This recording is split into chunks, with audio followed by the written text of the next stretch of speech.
Hello and welcome to this session of History of Western and Indian Art. In today's session, we are going to discuss about the traditional and modern dichotomy in Indian art.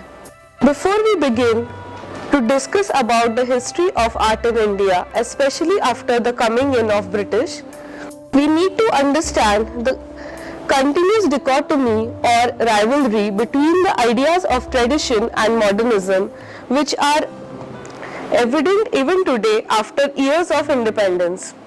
The beginning of this argument or the beginning of this transition from traditional to modernism can be seen in the early 20th century after the ideas of nationalism and pan-Indianness began to dwell amongst the minds of the thinkers as well as the youth. These ideas seem to have taken more pace after India became independent, since now there was a big question of whether India was a traditional country or a modern country. The decision of choosing either of these two would be making the future of India and its stand in the world to come. Today, in the age of globalization, as the individuals are becoming globalized from different parts of the world, and we are able to access information sitting in a home, which would have been almost impossible 100 years back. Individuals are becoming more and more allied to their own cultures and identity, almost opposite to the idea of globalization, which says that the whole world is now a global village. The coming in of all the countries and people has rather gave them a stronger notion of their own identities instead of mingling them with each other. The social media that is so active today rather makes us live in a hyperreal world, wanting us to make our own identity which would be pleasing to the world rather than what the reality is. In order to understand how did we reach this place and what are the problems that the artists face in contemporary Indian art, let us try to discuss in detail what exactly were the beginnings of this dichotomy between tradition and modernism. In order to understand this rivalry or this argument, let us first discuss the basic meaning of the term tradition. What do we exactly mean by tradition? According to the dictionary definition, tradition is something that has been long established, is existing in or as part of tradition, or something that we have been doing over a long period of time. The synonyms of tradition are words like conventional, customary, established, long established, accepted, orthodox, standard, regular, normal, or sometimes conservative.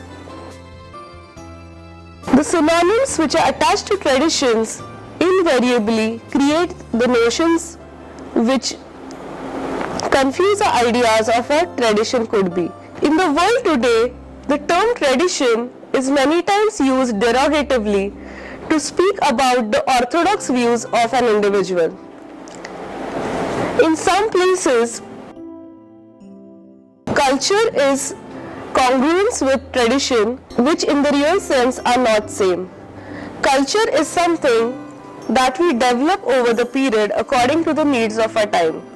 We thus have different cultures in the same country or perhaps in the same state, where the urban people develop their own ways of living and the rural people have their own ways according to their occupations. Tradition is not so. Tradition is something that we take from our past and inherit living with our families, friends, and also living in the areas that we are accustomed to. Traditions invariably form the baseline from which we operate. Traditional knowledge becomes subconscious habit, second nature, imprinting us with the seal of the culture we are born into. A Hindu child will essentially grow up into a Hindu adult and so on. Our preferences are pre-programmed for the most part due to the traditions in which we have our upbringing. Tradition is something that we follow because we have it engraved in our subconscious and not something that we learn through our education. For example, you and I are likely to wear a formal suit or a dress to attend a press conference. While J.S. Mill, who have spoken a great deal about breaking the vows of tradition and embracing modernism, might have excoriated aspects of tradition, he deferred to custom for the most part and did not, for instance, go naked to the British Parliament. He also followed most of the rules of language and did not invent a new language just because he was modern. 90% of what he did was traditional. If, therefore, tradition is so deeply embedded in our actions, then what is the relevant issue for the liberal to consider? The only relevant issue in the real sense is that of accountability.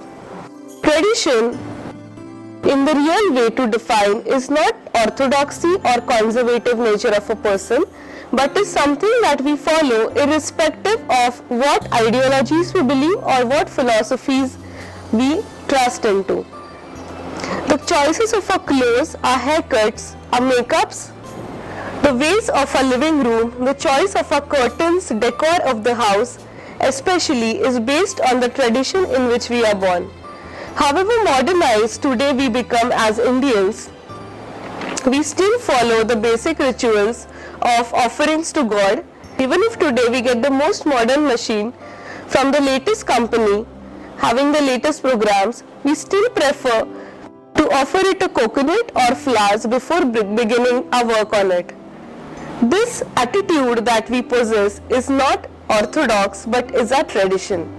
If after exercising our mind and knowing about what is modern and traditional, we decide to support the tradition, then the concept of freedom has been upheld entirely. All that matters is we should remain accountable to our choices. Being traditional does not really make us orthodox or lose our freedom in any way. Tradition decides our choices and helps us to live peacefully in a society. If people in the same locality would not, for instance, follow the same tradition, it would have been almost impossible to stay together without arguing and fighting with each other daily. If in the first place, tradition is something that makes our choices and decides the way we live, why did this dichotomy arise in our country? In order to understand the reasons for this, we need to go back to the times when we first began reforming ourselves and comparing ourselves with the traditions coming from the other countries. In the beginning of the 20th century, or we could say in the end of 19th century, we began to come across the term called modernism. This was the time when India, or rather the Indians, were fighting amongst each other and were in great economic turmoil. We had the lower strata of the society which was ruled by not only the colonizing Britishers, the Portuguese and the French, but also the zamindars or the landlords, which were sucking out blood from these farmers to earn more gains both from the Britishers as well as the Indian economy. Since the Indians now believed, especially the ones who did not really understand what was tradition or modernism, began following the ideals of West in order to look different from the lower strata of the society. This period, we see the creation of classes which are based on the acceptance of new culture, the foreign education, and the urban and the rural. This class distinction that began to be created in the beginning of 20th century is still followed in India today. Even today, we distinguish people based on the areas from which they come, whether they come from developed cities, metro cities, or very rural areas. Since the dependency of being modern was held on whether the person is accepting that is new, accepting or taking education which was based on the concepts of modern science coming from Europe, or whether the person was adopting the lifestyles of the East India Company, we obviously see more and more people who wanted to imitate this particular state of society. We thus had a very bourgeois concept of modernism that we see developing in our country. Modernism that we had embraced was nowhere close to what the Europeans thought about modern. The European modernism was rather based on rational thinking and the new developments and throwing away what was not suitable to the society in the times before. The Indian modernism was rather based on imitating blindly what the Europeans might be doing. The notion of modernism itself in our country is thus not thought over and not specific. The notion of modernism thus we see differed for people of different areas. For the classes like the zamindars of Bengal or zamindars in the areas of the coast where the Portuguese, French and Britishers had made their settlements, was to dress up like them, take education like these foreigners and eat, work, use machines like they did. Modernism for some of the thinkers who came about in cities like Pune, Calcutta, Madras, as also Bombay, we see that embracing the thinkers of Europe was modernism. They thus wanted to bring in the new reforms like banishing of polygamy, banishing of child marriage, remarriage of widows, and so on. These ideas thus, according to these reformers, made Indians modern. All the old rituals and that we had been following were thus considered to be wrong, orthodox and conservative.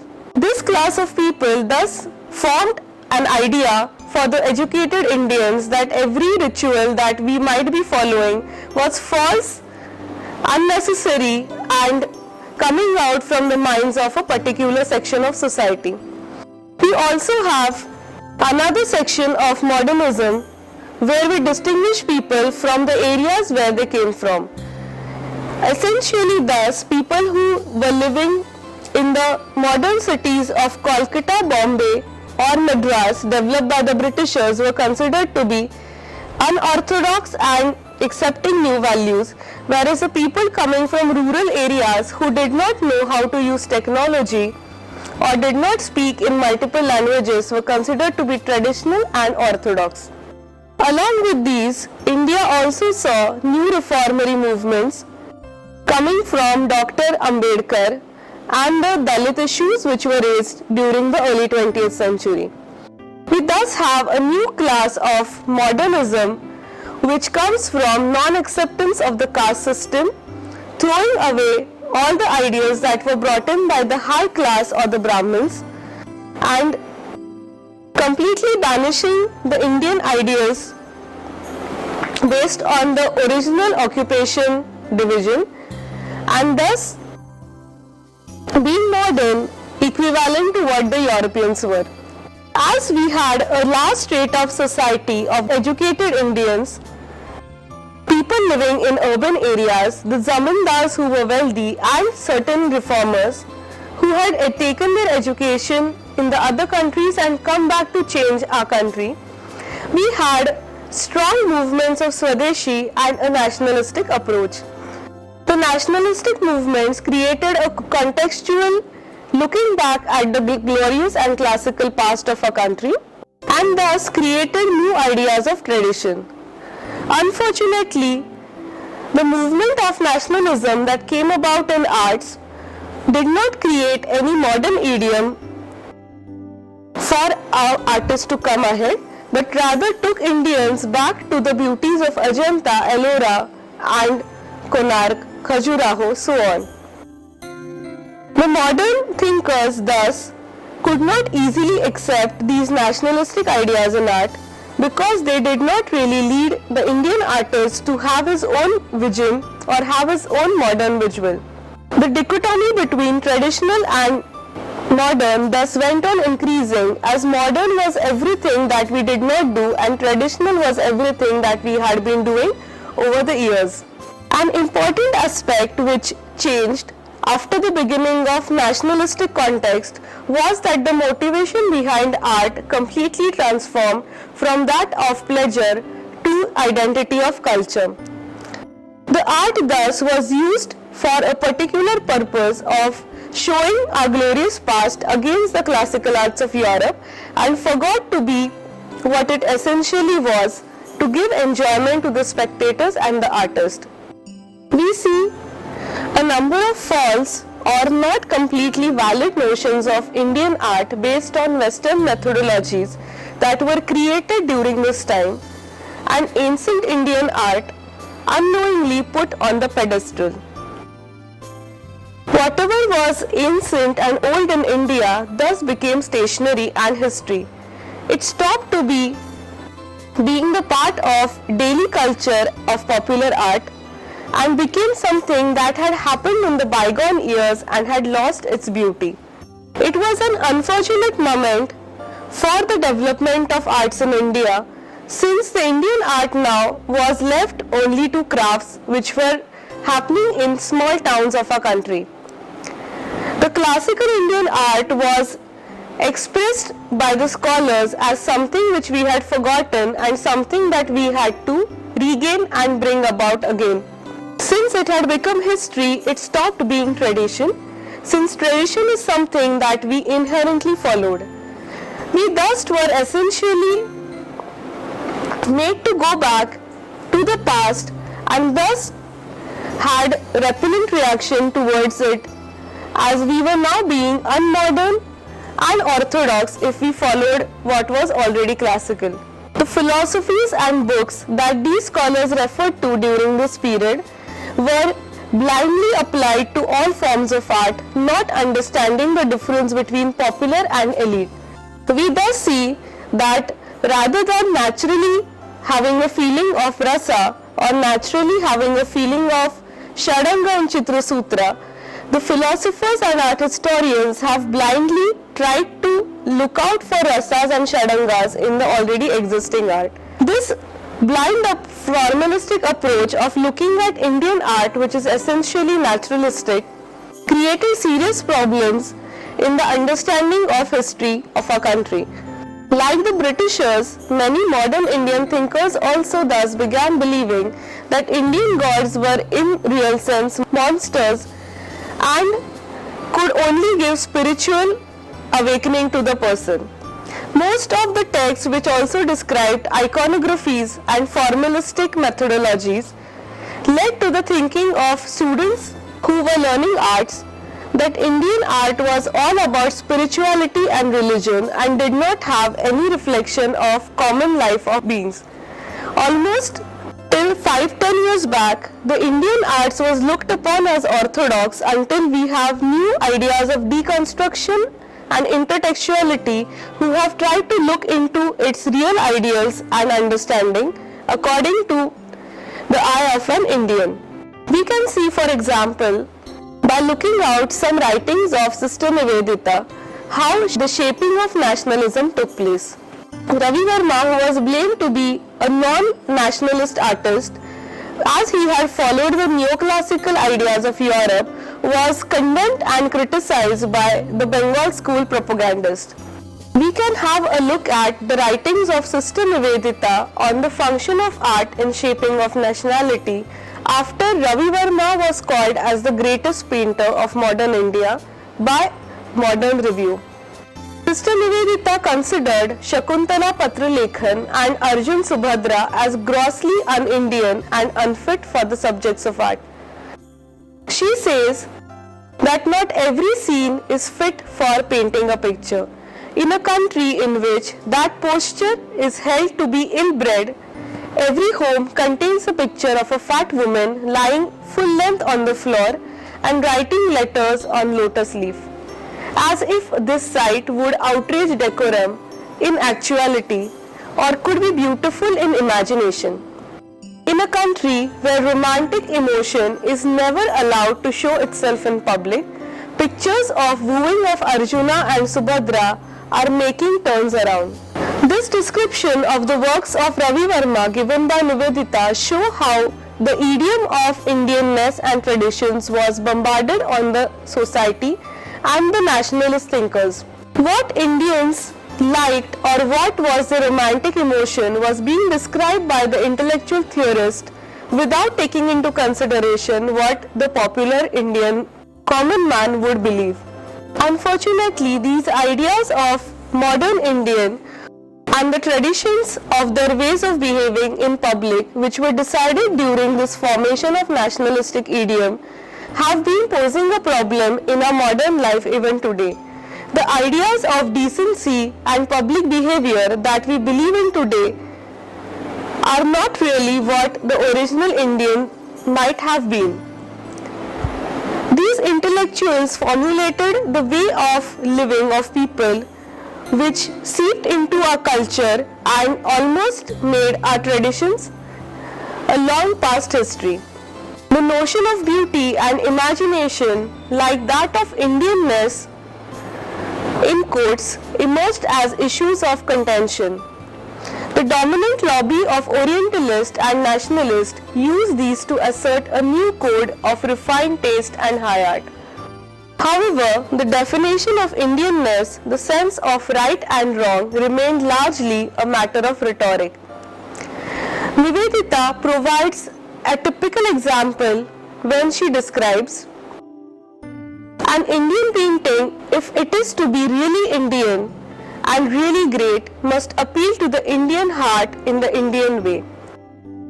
It must convey a feeling or idea that is either familiar or immediately comprehensible and arouse certain sense of revelation for which he is the nobler. In this quote, Nivedita is talking about creating Indianness appealing to the Indian heart in the Indian way, but nowhere do these nationalists specify about what is Indian. The Indianness that was assumed to be natural during this period was rather forced upon the thinking, and a false notion of high art was created. It is still questionable as to how much the modern idiom of Bengal school has appealed to the common man and has appealed to the Indianness which exists in the minds of us all. Even today, the typical sculptures over the temples and the grotesque looking imagery that we see painted in the village temples is popular and enjoyed by most folk in our country rather than the high art exhibitions that take place in fancy galleries. What we need to understand here significantly is that there has always been a difference between elite and popular art in all times of history. Today, however much Ravi Verma is criticized, he remains to be the most popular Indian artist who has reached the lowest rate of society. Ravi Verma, by creating images which were pleasurable and which could be displayed in every household, also increased his popularity by creating oleographs. Ravi Verma's popularity is not just based on his circulation of works in every part of the country, but rather on the way in which he understood the chord of enjoyment that struck the hearts of most people in India. Today, every common man of different age group might be able to enjoy paintings of Ravi Verma, not just because they are voyeuristic, but rather because they suit the sensibilities of beauty that Indian mind has traditionally. Even in Europe, the Renaissance that took place and is glorified over the years happened only for the elite and was limited for the esoteric class of the society. If we look back at the history of Europe, you will find no change in the living of a laborer, a weaver, a goldsmith or a blacksmith after the Renaissance took place. It was limited only to the thinking class for a particular period of time who created beautiful paintings in large chapels commissioned by the rich class of that particular city. These paintings, although might have brought a great deal of difference in the ways in which we think about art, but did not make any difference in the popular understanding or the traditional values of people in Europe. Similarly, the discussion that we had about the creation of modern thinking in Indian art has not created any difference in the taste of common people. The revival art in India too elevated the aesthetics and art from ancient India, in a way made it almost something which was unachievable by all. By glorifying how the intelligent and the spiritual only could get aesthetic pleasure out of art, the ancient art of India, which was part of living of the society, was made here the property of intellectual, and the form of enjoyment that it had in the traditional Indian society was almost lost. Art thus, as we begin embracing the modern period in India, becomes not a part of society but something that we have to acquire by knowledge of art or by knowledge of literature, aesthetics, and so on. By defining what was traditional and putting pure tradition on a pedestal, we make it extinct, something that we have had in a lot and we need to get back to it. Not understanding the fact that tradition is something that adapts and evolves with life and is born out of cultural developments and needs. Modernism that thus we begin accepting thus becomes alien to the natural course of living and thus is creating the dichotomy between traditional and modernity. By taking tradition to the esoteric level, a part of India has been led to severe stagnancy. Modernism is not something that we have to embrace by taking some higher education or by embracing values which are not acceptable. Modernism is something that we adapt every day in our culture and thus forms newer traditions every day. This is a natural phenomena which every human being anyways would have done. It is as simple as formation of traditions from the prehistoric times to the Egyptians, Greeks, Romans and the Vedic culture too, which we have adapted to our own likings as Hindus today. If we follow the nationalist context or the pan-Indian view, which was created in the early 20th century and was dominant after we got independence, one person can either be traditional Indian or he can be a modern who follows practices of the West. These are not thus looked upon as different expressions of the same human being. A human being thus can either be orthodox, conservative, or he can throw away all that he believes in and embrace something that is new to him. The wide dichotomy that thus arose in India during the late 19th and early 20th century was that art in India was not considered as high art or fine art, but rather classified and glorified as crafts.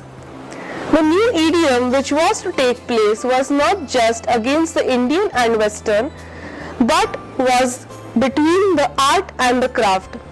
This new dichotomy disintegrated the traditional arts in our country as mere practice of hand and mastery of technique, overlooking the beauties of artistic creation that were inherent in them. There obviously thus came about a big gap between the artist of the people and the artist of the high art and intellectuals. The biggest apparition that this period has created in our country, or as in any part of the world, is that the arts cease to be part of living of every person. This continued in the period after independence too, and thus today we stand at a stage where we have art that is presented in particular gallery and museum spaces and discussed upon in art magazines only by experts and the critics. We have made tradition as a non-living agent of our lives. Everything that is traditional is also linked to historicism. All that is modern in the West too. Let us take for example, when we talk in one breath of Leonardo or Michelangelo in Renaissance of Europe, along with the miniature paintings in India, the Indian paintings are assumed to be very much older, ancient, compared to Leonardo, who is considered to be a modern master. Our understanding or feeling about modernism is thus very West-centric and looks at everything that we have as traditional and old. The discussion of reviving our traditions is not really making them part of our daily lives, but is taking them deeper down in the grave. By looking at them only in the terms of historicity, we are creating a wide gap between the following of traditions by our upcoming generations. Thus, in the contemporary art of India, we have a number of artists who are going back to rural areas and trying to revive our traditions, looking at them from the viewpoint of the West rather than a part of their own living. We also have a number of women artists who have embraced the idea of feminism and claim to be giving away to all the traditional values of our country, since it has been essentially embedded on their minds that Indians are traditionally orthodox and do not give importance to the females. We also have artists who are going back to the vernacular languages and poetries to revive them as if they are dead, as if we do not speak those languages anymore, and are elevating their status, presenting them in fancy galleries only to the elite class. It has not made any difference in the taste and understanding of the common public in our country. The common man in India, even today, enjoys the poetry of saints like Kabir, Tukaram, Jnaneshwar, still enjoys the works of Raja Ravi Verma, still enjoys going to the traditional temples and looking at the sculptures there. He has nothing to do with the so-called modernism that contemporary art has formulated. It does not have any links to the abstractions that the artists paint or to the beauties of new media and installations or video arts. They still go in hordes to look at paintings of landscapes or to look at works which are closer in depicting their daily lives. Today's artist in country like India, which is developing, is in a dilemma, groping in dark at the traditions of East, West and their own, influenced by the Western and confused about what is originally theirs.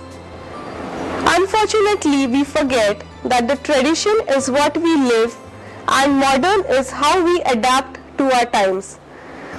Tradition is not related to orthodoxy and modern is not something that we need to acquire by giving up what was originally ours.